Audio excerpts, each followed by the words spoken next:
Hi, thanks for joining me. This is Dr. G here.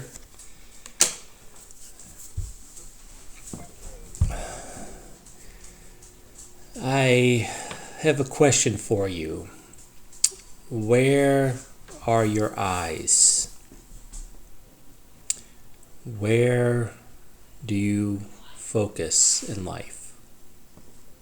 What do you focus on in life? See, there's a little saying that says the eyes are the lamp of the world. Things you take in through your eyes get ingrained in you. It starts to change your thoughts, starts to change your actions, your attitudes, the things you take in. And if you take in things on a regular basis, it can definitely affect your mood, your outlook on life, and whatnot. So where are your eyes? If you had to map out your day and really sit with yourself and say, what is it that I'm looking at, I'm focusing on throughout the day? That was my dog, sorry. That can give you a sign of what it is that's changing you.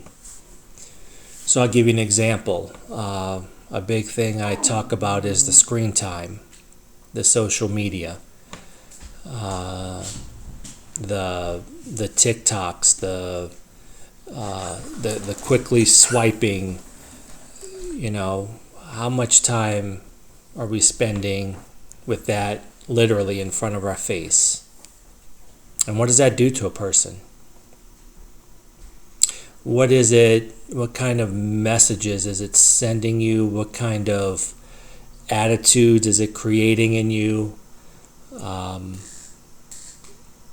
How is it shaping you? What about a focus on that coworker that just gets under your skin all the time?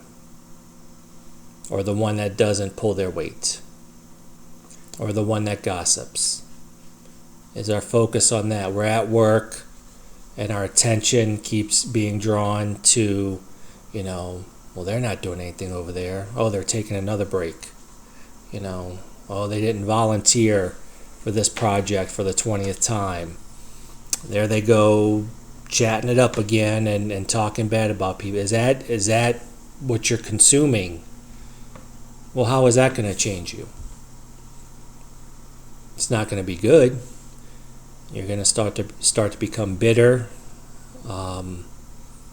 Maybe hold a grudge, anger. Really start to get ticked off because here you are working real hard and you're seeing others slacking off, and so it might even change your character or work ethic. If you're a go-getter, if you're a volunteer, if you're a volunteer, sign me up. I want to help everybody. And now you keep focusing on that person that's not doing. It might change you to say, well, I'm not going to give 100%. Well, I'm definitely not going to volunteer this time because I'm going to make sure that they get picked. Or I'm going to start talking about that person. Look at her. There she goes again. Just keeps talking. It's changing you. It's literally changing you.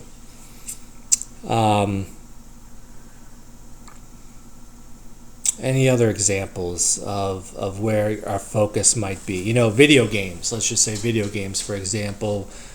Folks can spend hours on end playing video games. How is that shaping you?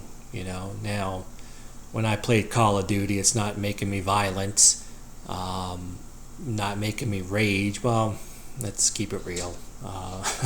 There'd be times when I'd run up against a hacker or something like that and I get ticked off, but what's it doing to me? Maybe it's making me zone out. Maybe it's not allowing me time to focus on the things I need to focus on. My family, chores around the house, whatever it may be. Maybe it's sucking that out of me so that I'm not getting to the important things in life.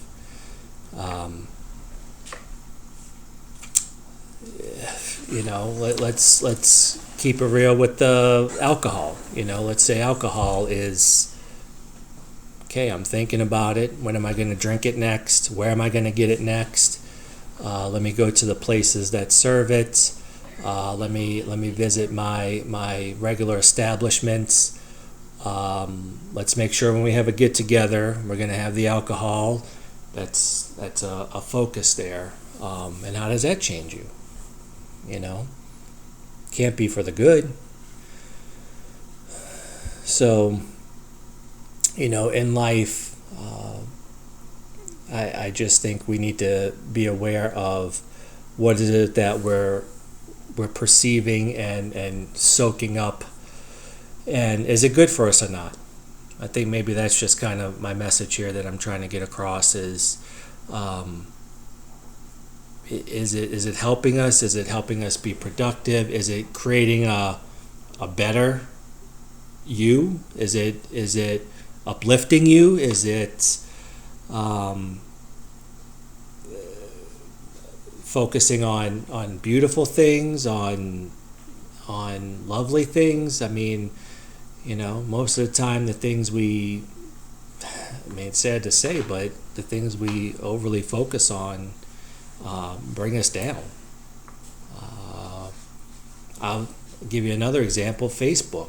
There's people that kind of scroll a lot through Facebook and look at what other people post and their vacation pictures and their perfect family and their brand new car, and they're just doing all these lovely things, and you would think that a person would see all that and be like, yay, good for them, they're doing great, it looks like they're succeeding in life. But it actually has the opposite effect.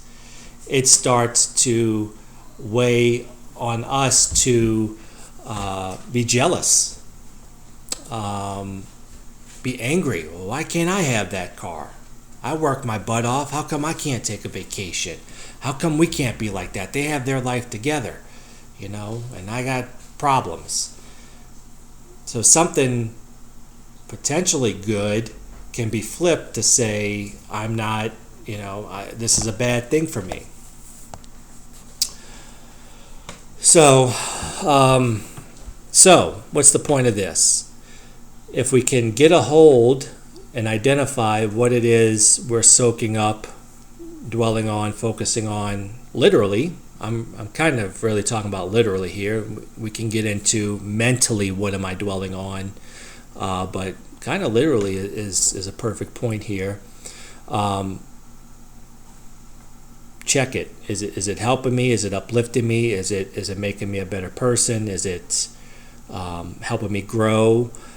And if you're kind of going down a list and like, well, I don't really see what positive this is doing for me, then you have the opportunity to change that.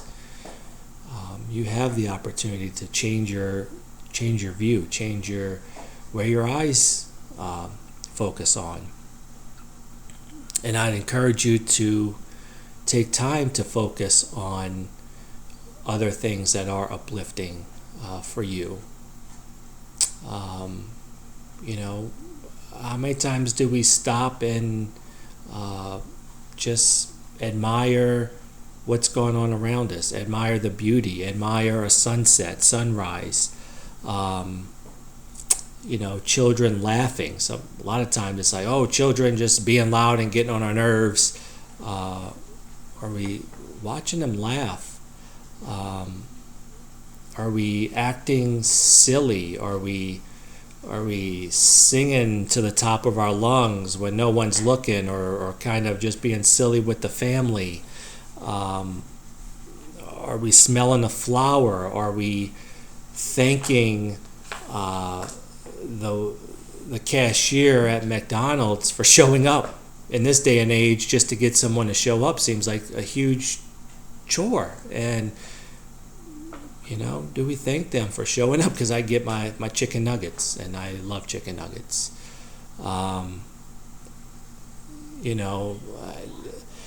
Popeyes, I love Popeyes, and they're short-staffed a lot, and there's a long wait, and I can start the focus of, I got a time crunch, and what's the matter with these people, and they should have had all this in order, or I can say, look at this person behind the counter, not making the most money, full of grease, full of smell like fried chicken. They're going to go home smelling like that, and yet they came here to serve. And I need to acknowledge that and appreciate that. And, if we start to change our focus on things, it does change our attitude. And sometimes we do need an attitude adjustment. And, we start to change our attitude, then maybe we're feeling better to go about our day. Maybe we're not that negative person that we're turning into.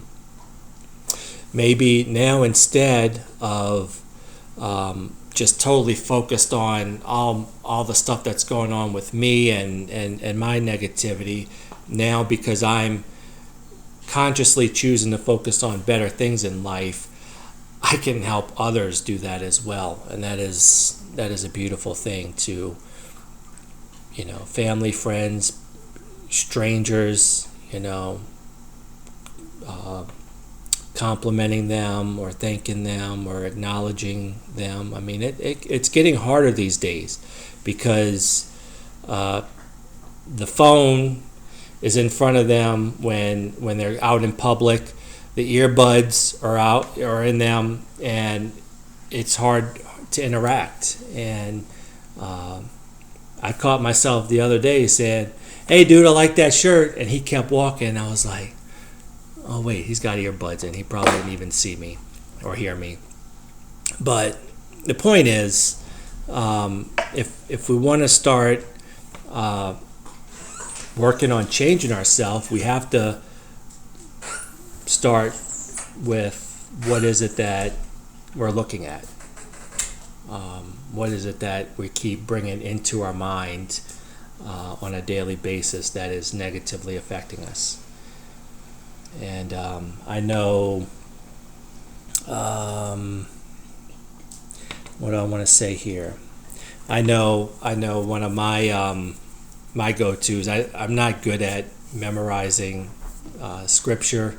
I can kind of tell you the gist of things, but as far as verbatim, I'm not good. But actually, my wife heard me talking about this topic, and she pulled out a verse that I love, and I kind of try and dwell on that as well. It says, this is in Philippians chapter 4, verse 8.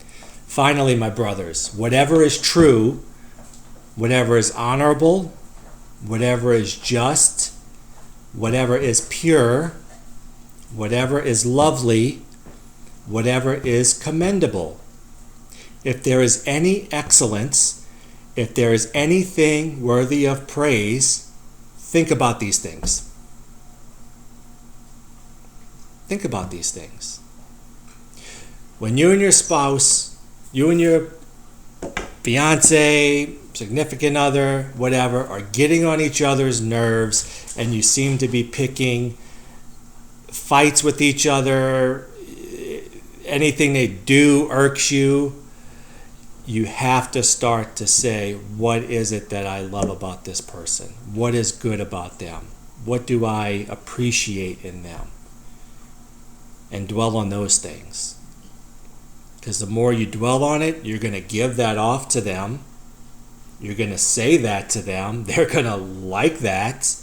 They're going to be caught off guard because they're ready for you to pick a fight, because you've been picking a fight for who knows how long. But now you're flipping the script and you're changing your focus to, I need to appreciate you for X, Y, and Z, and I like it when you do this. And you know what, honey? Thank you for putting up with me and my attitudes, because I know I'm far from perfect and I can get under your skin just as much. You start putting that out there, they will respond. They will respond because now you are changing the script. You're changing it up to say the negativity we have here, we keep focusing on it. We keep focusing on the things that aggravate us. Let's start focusing on the things that we actually like about each other, and that's going well. And that's kind of advice I give to couples right off the bat is, okay, you're going to come and see me. I know you have your list of 20 things you hate about him. You have your list of 20 things you hate about her. We're going to scrap that for a while, and we're going to just talk about the things that you like about that person. And let's let them hear it. Let's hear it. You know, that feels good to hear those things. Okay, I'm done. Yeah, focus in life. Focus on the things that are lovely, pure, true, excellent, worthy of praise, good things, things that amaze you. And if you start to get more and more of that ingrained in you, it does change attitudes and does change the way we go about life. Thank you for joining me. Hope to hear from you in the comments section. Please subscribe.